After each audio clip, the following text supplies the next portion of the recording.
Hello and welcome everyone to 14th episode of Talks with Daulat. My name is Rahul Verma and I'm the content and growth lead here at Daulat. Today we have Mr. Varun Puria with us to discuss on our today's topic. Daulat is tech-enabled all-in-one platform that provides customized solution to Indians to invest better to reach their financial goals. Before Daulat, Mr. Varun Puria have worked as investment analyst at Bloomberg and Blackstone and is an NISM-certified financial advisor as well. He has a distinction degree from in finance and information system from Hong Kong University of Science and Technology. Hello, Varun. Hope you are doing well. Thank you so much for having me on the show, Rahul, and I'm looking forward to this one. So we will get started with our today's discussion. Today's topic is alternative investments options. So first of all, Varun, what are alternative investment options? So, alternative investments are simply investments that fall outside of your traditional investment options like stocks, bonds, fixed deposits, etc. These can include more newer age options like P2P lending, peer to peer lending, fractional real estate investing, or also the more traditional old school ones like venture capital, private equity, arts and collectibles, distressed debt, so on and so forth. The universe of alternative investments is so vast and large that a simple way of characterizing any investment as an alternative investment is simply by thinking of an investment as an alternative, which is not a traditional stock, bond, cash, fixed deposit, all of those investments that we typically associate as being asset classes. So that is a simple way of looking what alternative investments are. Okay, what are the some characteristics of alternative investment and how are they different from the conventional investment practices? So I would say there are broadly four key characteristics that characterize any investment as an alternative investment and that differentiates it from more traditional asset classes.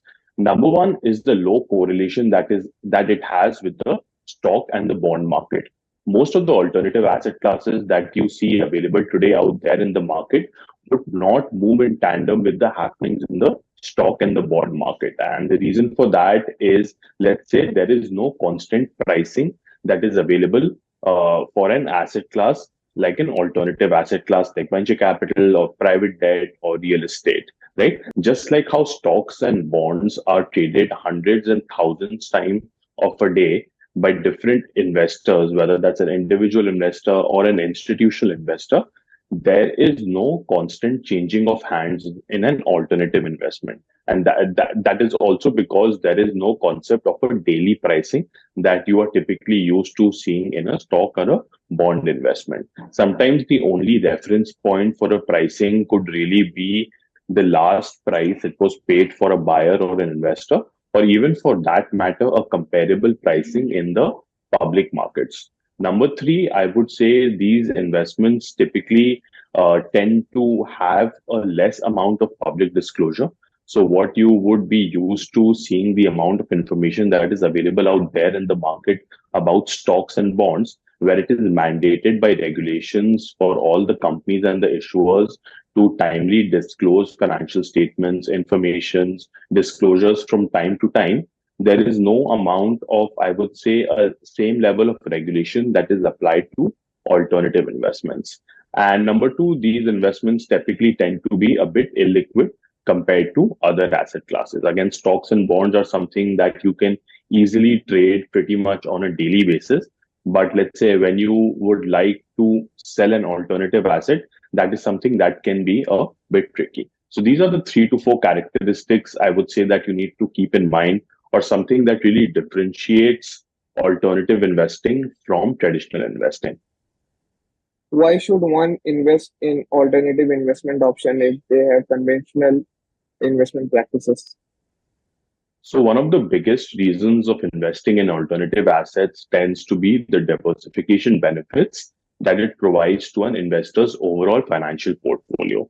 If you would have your traditional 60-40 stock and bond portfolio, you would have gotten battered by the downturn that happened in the stock and the bond markets in the last year. So let's say that maybe could due to the Russian invasion of Ukraine, the US China geopolitical tension, or even for that matter, central banks all across the world raising interest rates at the same time. All of these events put together had a major impact on stock and the bond market, but we cannot really say with the same level of assurity that it had the same level of impact in the alternative assets. So that is one of the reasons why you need to consider having at least a certain percentage portion of your portfolio allocated towards alternative investments due to the diversification benefits that it can provide to your overall portfolio by being lowly correlated to the stock and the bond market. And number two is the potential to give higher returns. While we would assume a normal 10 to 12% return from investing in the equity markets and 7 to 8% returns from investing in the bonds market, alternative investments can give returns sometimes as high as 20-25%. Obviously, that comes with its own level of risk and illiquidity. Definitely, alternatives still as an asset class tends to provide the maximum potential for giving higher returns to investor over longer periods of time. What are some risks associated with alternative investment options? Obviously, a lot of the investors today get attracted to the higher returns that are being provided by all of these alternative investment options. That you could be bombarded with a lot of the advertisements that you currently see running in the TV. But you really need to keep in mind some of the key risk factors before you decide to invest in alternative investments. Number one, as we talked about, is the low level of information that is available out there in the private markets, right? If you're investing in the public markets, whether that's through stocks in the stock market or even through bonds, all of these companies are required to disclose a certain amount of information. But that is not really the case with alternative investments. Sometimes investments are really made between two private counterparties, which are privately negotiated between both of them. So the price that you pay for an asset really could be a function of what the issuer or the asset class holder in this case is wanting you to pay a price on. So that is something that you really need to consider, need to do your own due diligence before investing into alternative assets. Number two is the universe of alternative investments is so vast and large that even when you have decided to invest into an alternative asset class, you really could get lost. So let's say, for example, if you decided to invest in the startup ecosystem, either you could invest directly by being an angel investor, or you could invest through a managed pool vehicle through a venture capital fund. Even when you're investing in a venture capital fund, the number and the different types of startups that these VC funds have exposure to could vary from fund to fund. So you really need to have a good understanding of the intricacies of each of the sector, and even for that matter, intricacies of each of the VC fund manager before deciding which fund you really need to invest in. Number three is the higher illiquidity. Sometimes alternative investments will lock your money for a period of 5, 7, 10 years, and you really wouldn't have an opportunity to withdraw your money anytime before that. So that is something that you really need to keep in mind as opposed to investing, let's say, in the stock and the bond market, where your investments are highly liquid. Today, you can get your money redeemed pretty much instantly and have it into your bank account in 1 to 2 working days. But that is not the case with, again, investing in the alternative asset class in the private markets. Given the potential for higher returns, a lot of these asset classes also locks your investment for a higher amount of time. Definitely, over the last few years, we have seen that illiquidity come down through fractionalized investments that have been offered to investors. But again, that is something that you really need to consider.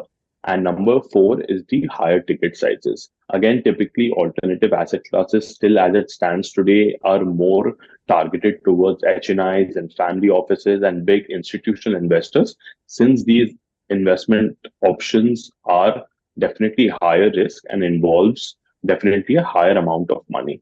So it would not be, I would say, uncommon to see alternative investment options having minimum ticket size running in crores and tens of crores, right? Again, this is something that has changed over the last few years, but the more established investment options within the alternative universe still tend to have a much higher ticket size. What percent of portfolio should be given to alternative investment options?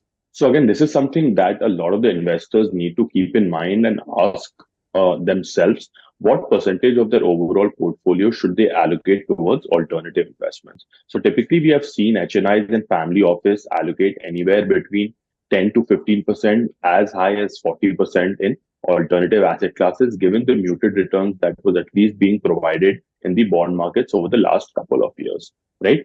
But in from the point of being prudent at an individual investor level, our suggestion would be that you should try and keep your exposure anywhere between 10 to 20% from your overall risk tolerance point of view. Because again, we have seen a lot of investors fall into this trap that, let's say, once they have accumulated a certain amount of corpus, which makes them eligible to invest in an alternative investment fund whose maybe minimum ticket size starts at 1 crore, but their overall financial asset pool could be as low as, let's say, 2 crores. So having a 50% exposure to an alternative asset is a really, really high number for an individual investor.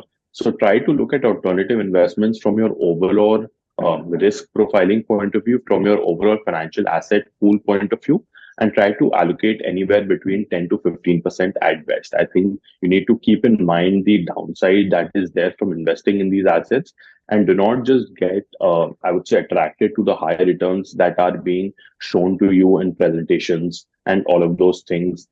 That is definitely, I would say, a plus point to invest in alternative assets, but also definitely consider risks that are involved when you are considering this asset class. Thank you, Varun, for letting us know about alternative investment options. We'll be looking forward to host you in the next episode. Thank you so much for having me on the show, Rahul, and I'm looking forward to the next one.